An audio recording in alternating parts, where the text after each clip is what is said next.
నేను ముందు వచ్చిన అసలు ముందెవరు వచ్చినారు నేను చెప్పేదా? చెప్పు. నేను. మరి నీళ్ళెందుకు పట్టుకోలేదో? వచ్చుంటే ఇప్పుడో పట్టుకొని ఉంటాను. నీళ్ళు రావడం లేదా మావా? నీళ్ళు అయిపోయినాయి మావా. ఇంట్లో ఒక్క సుక్కు కూడా నీళ్ళు లేదు మచ్చా. మచ్చా నీళ్ళకపోతా రారా. మా ఇంట్లో ఆల్రెడీ సగం బింది నీళ్ళు అట్నే ఉన్నాయి మావా. రాయ్ ఆ సగం బింది నీళ్ళు కింద పోసేసే బిందె ఎత్తుకొని రా, ఫుల్కు పట్టుకుందు. అవును, ఇంతకీ నీళ్ళు ఎందుకు అయిపోయినాయి? నిన్నెవడో నీళ్లు పట్టుకుని ట్యాప్ సరిగా క్లోజ్ చేయలేదంట. నీళ్ళన్నీ లీక్ అయిపోయినాయి. ఈ రోజు ప్రపంచ నీటి దినోత్సవం కూడా. ఈ నీటి దినోత్సవం రోజే మనకి నీళ్ళు లేకుండా పుడిచింది. నీళ్ళు లేకుండా ఎందుకు పోతుంది? మొన్న మా మేడం క్లాస్ లో చెప్తే విన్నా, ఈ భూమి మీద 71% నీళ్ళే ఉందంట. నిజమే, కానీ తాగలేం. ఏమే? ఉప్పు నీళ్ళు కాబట్టి. మీకు అర్థమయ్యేలాగే చెప్తాను చూడండి.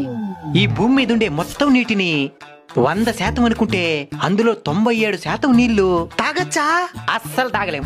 ఎందుకంటే అవి సముద్రంలో ఉండే ఉప్పు నీళ్ళు కాబట్టి. అయితే మనకు తాగడానుకుంటే మంచినీటి శాతం 3%. ఆ 3% నీళ్ళల్లో కూడా 2% నీళ్లు మంచు రూపంలో, గ్లేసియర్స్, ఐస్ క్యాప్స్, అదే హిమనీ నదాల రూపంలో గడ్డగట్టకపోయినాయి. అయితే 1% మనం తాగడానుకుండేదా?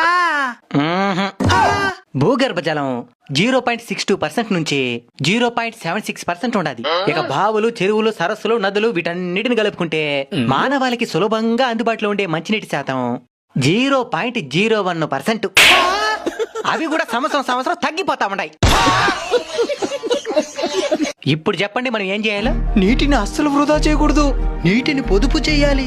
అలానే భూగర్భ జలాలను కూడా పెంచే ప్రయత్నం చేయాలి. ఫ్రెండ్స్, మీ అందరికీ అర్థమైంది అనుకుంటున్నాను మనం ఎంతటి ప్రమాదంలో ఉన్నామో. కాబట్టి దయచేసి ఈ వీడియోని వీలైనంత మందికి షేర్ చేసి వాళ్ళకి నీటి విలువ తెలిసేలా చేయండి. అలానే ఈ వీడియో మీకు ఉపయోగపడింది అని అనిపించుంటే ఈ వీడియోని లైక్ చేసి మన అన్బీటబుల్ కల్చర్ ఛానల్ని సబ్స్క్రైబ్ ఆర్ ఫాలో చేసి మీ సపోర్ట్ని అందిస్తారని ఆశిస్తున్నాము. నమస్కారం.